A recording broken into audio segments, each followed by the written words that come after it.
ଆପଣଙ୍କ ପାଖରେ ଥିବା ସାମର୍ଥ୍ୟର ଉପଯୋଗ ଠିକରେ କରନ୍ତୁ।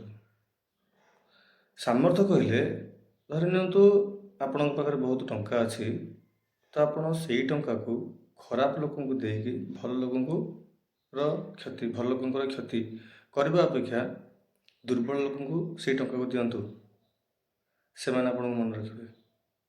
ଦ୍ୱିତୀୟ କଥା ହେଲା, ଆପଣଙ୍କ ପାଖରେ ବହୁତ ତାକତ ଅଛି ବା ଆପଣ ବହୁତ ଶକ୍ତିଶାଳୀ, ତ ଆପଣ 5 ଜଣ ଦୁର୍ବଳକୁ ତ ନିଶ୍ଚୟ ପିଟି ପାରିବେ।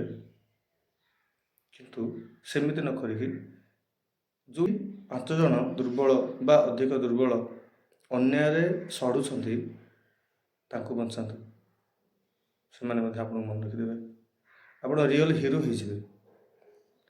ଆପଣଙ୍କ ପାଖରେ ବହୁତ ବୁଦ୍ଧି ଅଛି, ତ ସେଇ ବୁଦ୍ଧି ବା କୂଟ ଆକ୍ରାନ୍ତ ନ କରି ଆପଣ ସେଇ ବୁଦ୍ଧିକୁ ସମାଜ କଲ୍ୟାଣରେ ଲଗାନ୍ତୁ। କିଛି ନୂଆ ଜିନିଷ ତିଆରି କରିବାରେ ଲଗାନ୍ତୁ।